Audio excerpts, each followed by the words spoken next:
Just sit right back and you'll hear a tale of your faithful trip. It started in the firmament, and then we all got tricked. Life was great when we were young, with all the things we believed. Then it all got hard, unbearable, and we know we're being deceived. Forgotten, ignored, secret, and hidden. Topics that talk about how water is knowledge. Now drink from the fountain. Let's pour some on you now. Hey guys, welcome to Plain Mundane Show. This is Alex again. Today we're going to talk about the great U.S. Empire, or the USA. All right. Now, the U.S. Empire, or Greater United States, has numerous client vassal states, 1,000 plus military bases, and an extensive ability to project influence around the world. At a glance, the story. The United States of America is called many things, the USA, US, or the United States.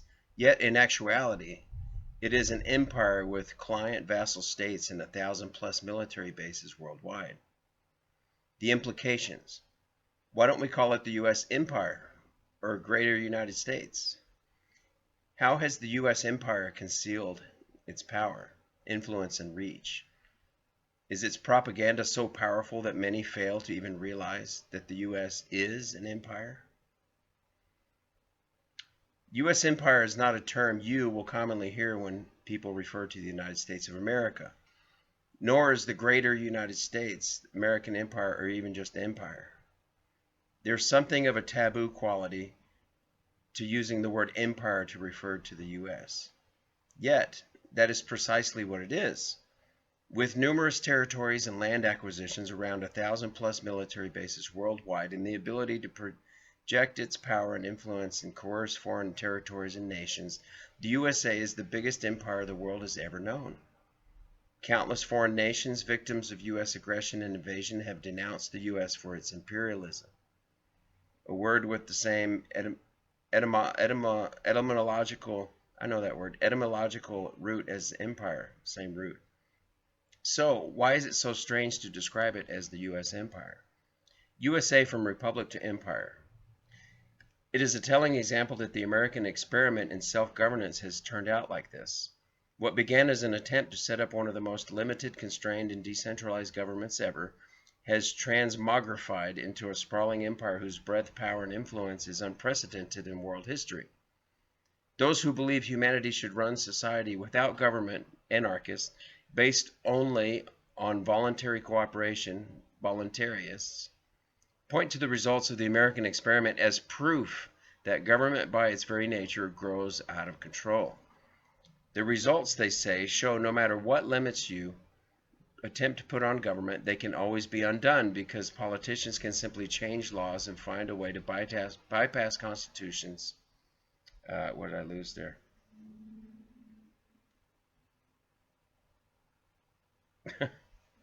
Once they are in power. For one example of many, look at how the U.S. bypassed many privacy and surveillance laws in the Bill of Rights by dreaming up a new idea, terrorism, defining it in law, first international terrorists, then domestic terrorists, changing the definition to describe their political enemies, gun carriers, conspiracy theorists, then applying that by name-calling as citizens. Suddenly, the usual rules don't apply when terrorism and the fake war on terror are invoked. All of this gives credence to the idea that no government is better than small government in the anarchy versus monarchy debate. Right from the start, the U.S. always looked west. The original 13 colonies soon expanded. I'm going to interrupt there. Always looked west. That strikes me deep because in my research I'm finding out everything about history, religion, and even the esoteric and Gnostic things leads west. You start from the origin of man, let's say Mesopotamia, and it goes west. Every step. From Babylon to Canaan, into Europe, into Africa, into Western Europe, into Rome, into the Mediterranean, over to America. You know, it always goes west. So where are we going to end up? We're going to all end up in California, and then we're going to fall in the ocean. Just kidding. Let's keep reading. The original 13 colonies soon expanded. Just to name a few highlights, the U.S. Republic bought Louisiana from the French in 1803, annexed Texas in 1845, and took California away from Mexico in 1848. The U.S. then expanded further, such that then had a mainland of 48 contiguous states and a territory beyond that. It bought Alaska from Russia in 1867. It conquered Hawaii in 1893 after a coup by a small group of rich landowners put a gun to the head of the Hawaiian Queen Liliuokalani. A watershed moment in the history of the U.S. empire and its land and territory acquisition came in 1898. At that time, the Spanish colonial empire was falling and Spain was having problems quelling dissent in its colonies such as Cuba. Through a false flag operation revolving around the USS Maine, the USA entered the conflict named the Spanish-American War, defeated Spain, and established itself as a new colonial and imperial power. While it was at it, it either purchased or annexed the Philippines, Puerto Rico, Guam, American Samoa, and Wake Island. Thus, by the end of the 19th century, the U.S. had already transformed itself into the U.S. empire. In his video and his book, Daniel Immerwahr makes the point that around this time, Americans began to redraw their maps and take pride in their new status. However, later on, they sought more to play down and hide their power, figuring it would serve them better to keep it concealed. At one point in the video clip, Immerwahr tells the story of an American GI soldier in the Philippines during World War II who was told by a Filipino that the U.S. had colonized the Philippines, but didn't realize it. What? He said, thinking he was fighting in a foreign country, not a U.S. territory. We colonized you? Hiding the empire. 1,000+ military bases. Fast forward around 120 years and just look at the state of affairs. The U.S. emerged as the sole world superpower after World War II, but unlike the British Empire, it decided not to outright conquer or annex territory, but rather build military installations on virtually every continent.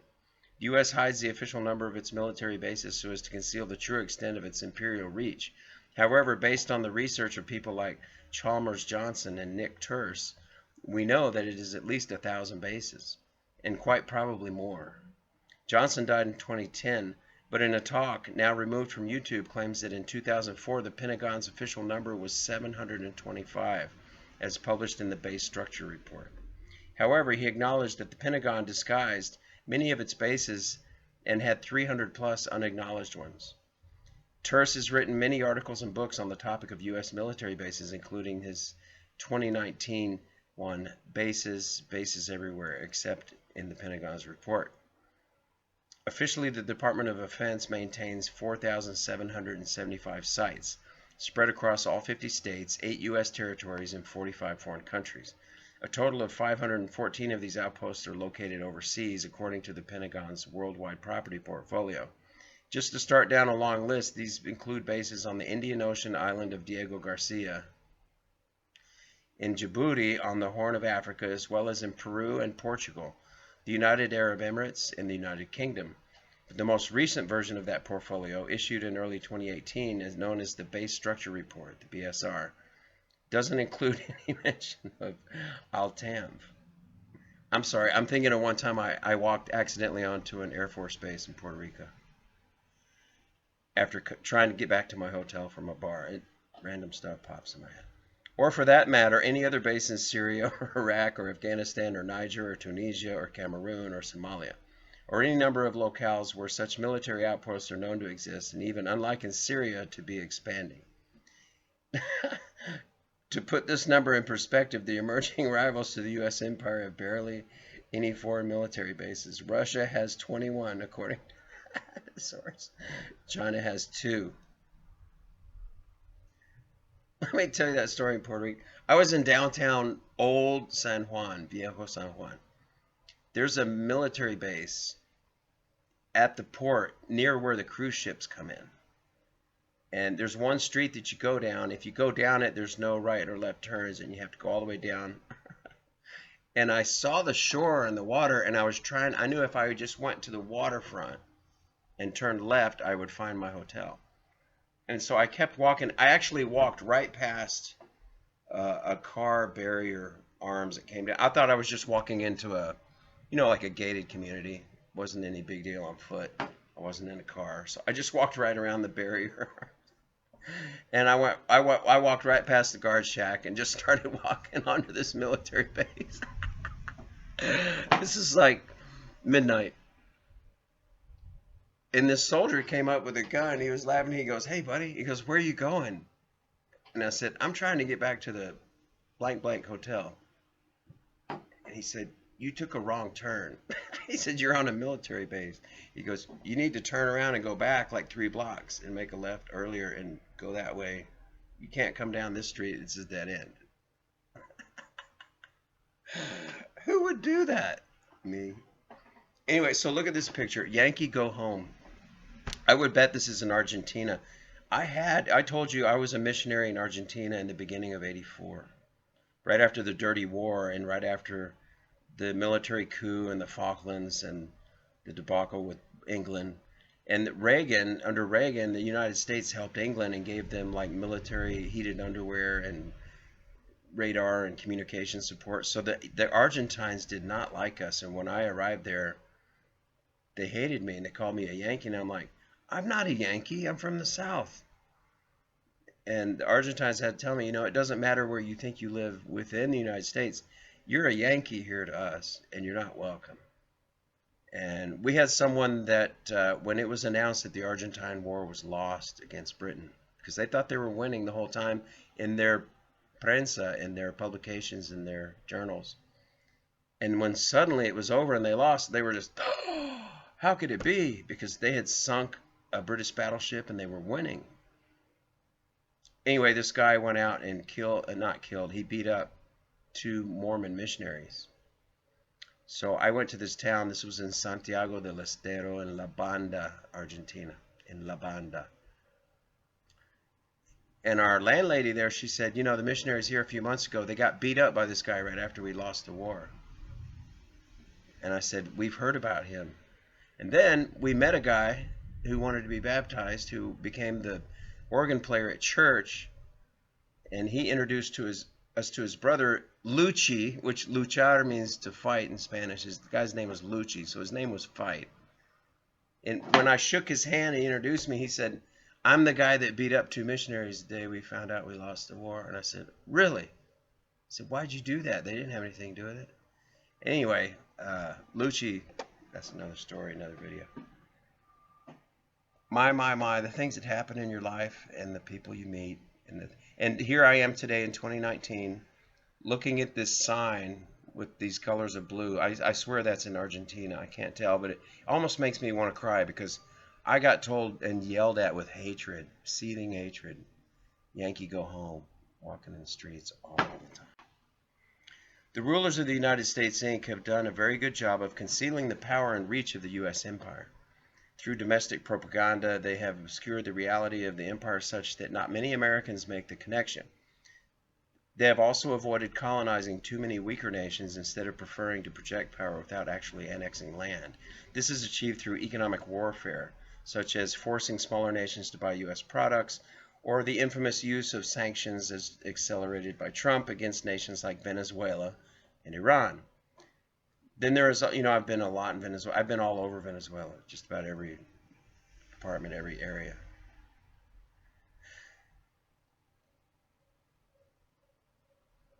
But the U.S. is a republic, right?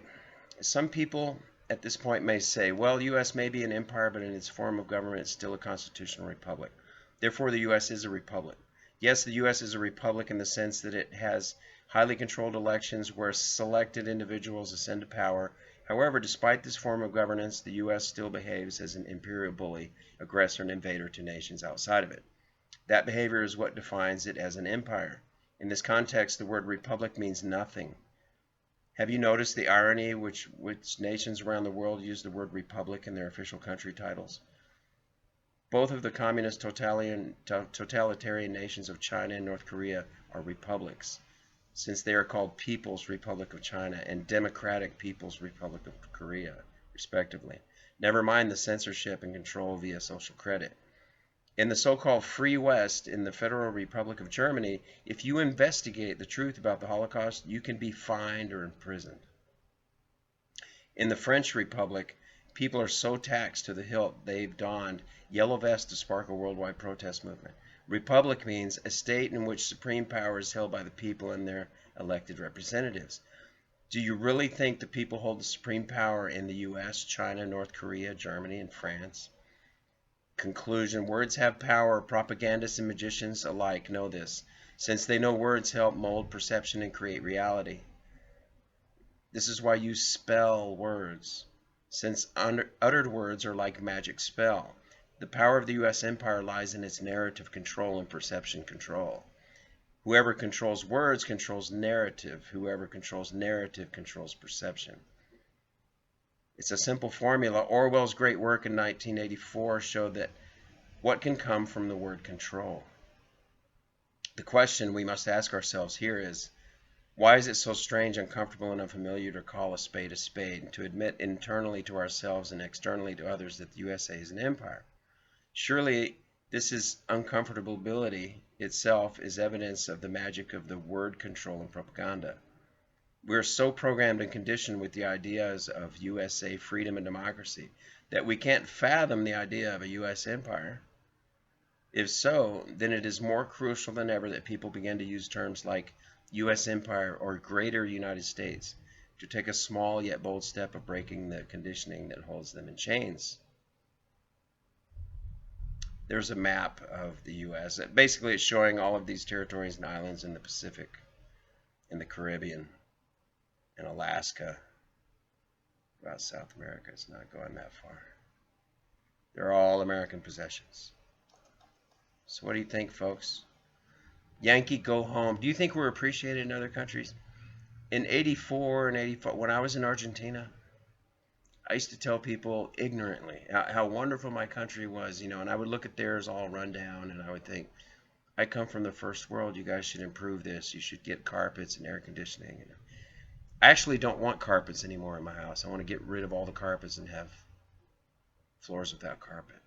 They told me carpets were not sanitary, and that's why they didn't have them. Now I believe them, and I agree. That's just one example of something, silly as it is. Yankee, go home. People used to yell us that. One time, this is one story before I go. His name was Elder Emakora. His last name was Emakora. He was funny. He was a jokester, and the two of us, you put us together, and we were just a team. And we were walking down the street. This was in Belleville, Cordoba. If you look it up, it's a satellite of the big city of Cordoba. And we were walking down the street, and this lady came out on the balcony of her house, and she was throwing water out in the street. A lot of times they'll throw water in the street that are dirt streets so that the dust doesn't rise up and wind up in their living room and all over their furniture. So you'll see ladies all the time when you're walking down the street, they just walk out of their house and throw buckets of water all over the street to keep the dust down. And this lady came out through this bucket, and then she went back inside. She came back out, and she goes, "You're from the CIA. You're spies. What are you doing here?" She said, "Son de la CIA. ¿Qué están haciendo aquí? Ustedes son de la CIA." And my companion, he grabbed his pen out of his pocket, and he goes, "Estamos en la calle 7. Hay una mujer en el balcón. Está gritando que somos de la CIA." And I go, "What are you doing? You're going to get us killed." Oh, my God. And the lady walked. She was like, "Ah!" She went running in her house thinking like a helicopter was going to come or troops were going to come and bomb her house or something, because he just reported it into his pen and pulled it right out of his pocket because he was a spy. Oh, the stories I could tell you and the stories I can't tell you because it's YouTube so far. All right, well, thank you for coming to Plain Mundane Show. Please hit like, subscribe, and ring the bell, and just wait until I post my next video. All right, thank you. Bye-bye.